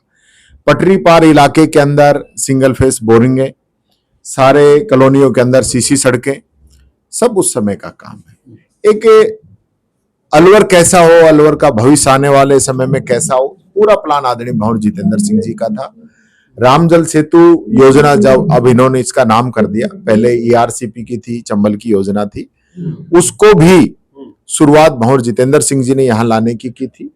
और उस समय अलवर अकेला जिला था जिसमें पानी आता, लेकिन हमारी सरकार चली गई, बीजेपी की सरकार बनी, वसुंधरा जी मुख्यमंत्री बनी और वसुंधरा जी ने एक जिले को के साथ 12 जिले और जोड़ दिए, 13 जिलों की ईआरसीपी बना दी और अब वो रामजल सेतु हो गई। और जो सपना भंवर साहब ने देखा था वो आज भी पेंडिंग है। और ये तो लोग कह रहे थे कि हम अभी जो है पानी ले आएंगे। रामगढ़ का चुनाव था तो मुख्यमंत्री जी आए थे रामगढ़ के अंदर और उस उपचुनाव में कह के गए थे भागीरथ। वो भागीरथ बनना चाहते हैं भजनलाल जी की जगह, तब मैं क्या कर सकता हूं, लेकिन भागीरथ तो पब्लिक अपने आप ही कहेगी, आप पानी दीजिए। ये पानी नहीं लेके आए, शहर के अंदर भयंकर पानी की समस्या है। सफाई के ठेके को कई गुना बढ़ा दिया गया और उसके बाद पहले जैसी भी सफाई नहीं है। तो ये जो भ्रष्टाचार हो रहा है, इसका पैसा कहां जा रहा है? अलवर का व्यक्ति इसका जवाब चाहता है। अब बरसात आई तो घरों के अंदर जो है सीवरेज का पानी घुसा, कोई सुनने वाला नहीं, कोई पूछने वाला नहीं। नगर निगम की हालत यह है कि खुद हमारे मंत्री जी को 4.5 घंटे धरने पे बैठना पड़ा। ये तो डूब के मरने वाली जैसी स्थिति है। आज तक किसी सरकार का कोई नुमाइंदा, मंत्री और कलेक्टर दोनों ही सरकार के हिस्से हैं और दोनों ही अगर ये कहें कि ये चोर है, ये चोर है, काम नहीं हो रहा है, तो इसका मतलब सरकार ही चोर है। कलेक्टर अगर इसमें दोषी है जब भी सरकार दोषी है और मंत्री इसके अंदर झूठ बोल रहा है जब भी सरकार झूठ बोल रही है। तो ये तो इनमें से एक तो झूठ बोल ही रहा है और दोनों में से एक कोई भी बोल रहा है तो सरकार झूठ बोल रही है। आज सभी माननीय एमएलए साहिबान और हमारे जो ब्लॉक अध्यक्ष हैं, शहर अध्यक्ष हैं, जो वहाँ के प्रतिष्ठित व्यक्ति हैं और खास तौर से हमारे लीडर ऑफ ऑपोजिशन टीकाराम जी जूली साहब ने आज मीटिंग ली है और कुछ क्राइटेरिया इस तरह के बनाए हैं कि लोकल व्यक्ति को ही टिकट दिया जाएगा। दूसरा क्राइटेरिया ये भी बनाया है कि 75% जो युवा हैं, यूथ हैं, उनको टिकट दिया जाएगा। इसके साथ साथ परिवार में सिर्फ एक ही टिकट दिया जाएगा, 2-2, 3-3 टिकट नहीं दिए जाएंगे। और जो टिकट का फैसला है वो कार्यकर्ताओं के हाथ में रहेगा। जिला कांग्रेस कमेटी, प्रदेश कांग्रेस कमेटी, वो इसके अंदर कोई भी हस्तक्षेप नहीं करेंगे। जो लोकल बॉडी है, वहां का ब्लॉक अध्यक्ष है, वहां का वार्ड का व्यक्ति है, उनकी जो जन भावना रहेगी उसके हिसाब से टिकट दिए जाएंगे। आज बहुत अच्छा माहौल पूरे जिले के अंदर, पूरे प्रदेश के अंदर है। जहां भारतीय जनता पार्टी की जो सरकार रही है वो एक काम नहीं करा पाई है 2.5 साल के अंदर। जहां पानी की टंकी बनी है, बोरिंग कराई है, उसका वो बिजली का बिल नहीं भर पाई है। तो बहुत बुरी हालत है पूरे प्रदेश के अंदर। और हमारा जो कांग्रेस पार्टी बहुत बड़े मार्जिन से ये सभी नगर निकायों में चुनाव जीतेगी। सर, अभी जो स्थितियां चल रही है पुलिस तरफ रुख कर रहे हैं? बिल्कुल वो आएंगे। आप तो देखिए, आप तो बात पार्षद की कर रहे हैं, मुझे तो दया आती है एमएलए के ऊपर, मंत्रियों के ऊपर। वो अपने वार्ड में जाकर एक हैंडपंप नहीं लगवा सकते हैं या एक बोरिंग नहीं करवा सकते। ऐसा कोई विधायक नहीं होगा भारतीय जनता पार्टी का जो ठोक बजाकर कह सकता है कि कल मशीन पहुंच जाएगी और कल बोरिंग शुरू हो जाएगी। एक नहीं है।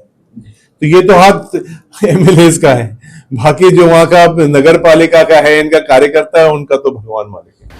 और चलते चलते एक बार फिर से नजर आज की हेडलाइंस पर।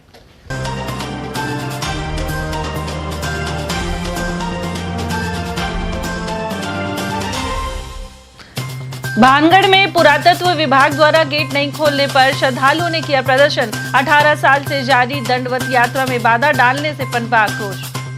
सत्तारूढ़ दल में टिकट की खातिर एक अनार 100 बीमार के बने हालात। भाजपा कार्यालय पर टिकटार्थियों की लगी कतार, वहीं कांग्रेस में भी सर्वे का जारी है दौर। चुनाव के मद्देनजर आबकारी विभाग ने शराब की भट्टियां और हजारों लीटर वॉश की नष्ट। कई इलाकों में टीमों ने दी दबिश। और पेड़ पर लटकी मिली महिला की लाश और पीहर पक्ष ने हत्या के लगाए आरोप। अकबरपुर पुलिस ने आरोपी पति के खिलाफ शुरू की जांच। इसी के साथ खबरों में आज इतना ही। दीजिए अर्चना जैन को इजाजत। नमस्कार।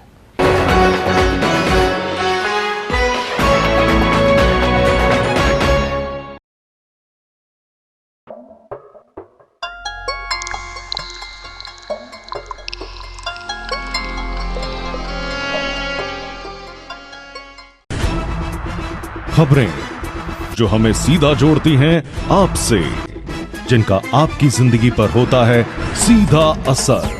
खबर का मतलब है एक भरोसा, और आपका भरोसा है हमारी जिम्मेदारी। ATL TV, भरोसा अलवर का।